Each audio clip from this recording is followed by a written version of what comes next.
What about individual tax rates and the Buffett rule? Where do you stand on that, Mr. President? Well, here's what I think about it. Let's make a distinction. Whatever is or is not going to be the law, the proposal the President made is the proposal that would not kick in until the economy has growth well underway. And I don't think either Republican proposals to cut spending a lot or Democratic proposals to raise taxes or to do both. I don't think either it's wise to do any of that until we get growth going. I don't think we should do anything. And I don't believe the President did. Now, he made this proposal because he kept saying when they were discussing raising the debt ceiling, you remember that, and he wanted a $3 trillion deal or a $4 trillion deal. People said, okay, you said you offered $3 trillion, but where is it? What were the details? We want to see the details. So I think he's just now saying, okay, if we do a $3 trillion deal, instead of just doing, what do they have to do by November, $1.5 trillion under the agreement, this is how he would do it. And I believe that he put out a progressive plan because he got tired of negotiating with himself. So I don't have a problem with that.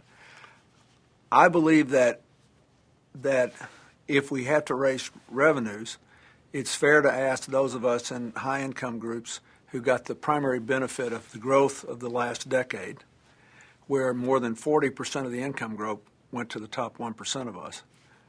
That's a stunning statistic.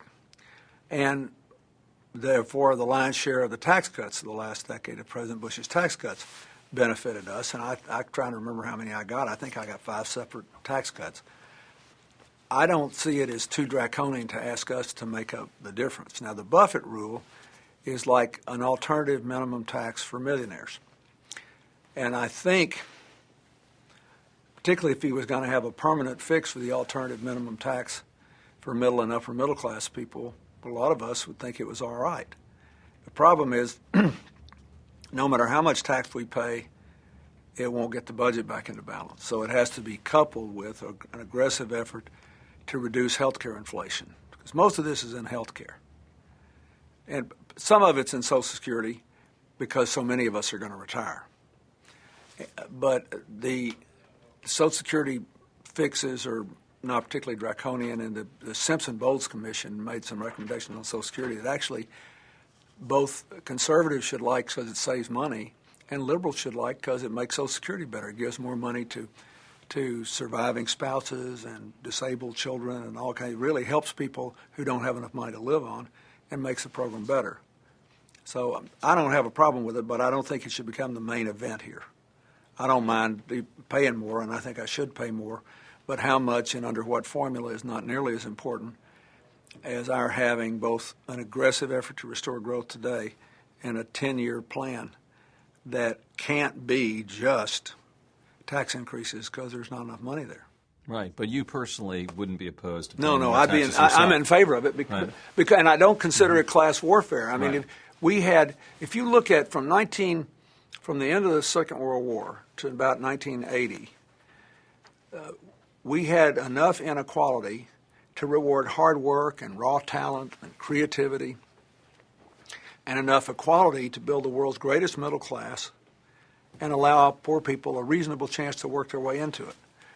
And the distribution was the bottom 90% had 65% of the income, the top 10% had 35% of the income, the top 1% had about 9% of the income. And those numbers have changed in the last 30 years. The 90% share has dropped from 65 to 52. The 10% share has gone from 35 to 48. The 1% share has gone from 9 to 21. That's a breathtaking increase in inequality. And I don't think it's good for our long-term stability. And I think the main way to fix it is change the way the economy works. That is, create more middle and upper middle class jobs, bring back manufacturing, be more aggressive in education and training. But for those of us who've benefited richly from the current system, I think asking us to pay more because we can and because we got a common problem to solve, it doesn't bother me a bit. And I don't consider it class warfare. I think it's common sense. You can't get blood out of a turnip. And if we got the money and the other guys don't, and we've been helped, we should make our contribution.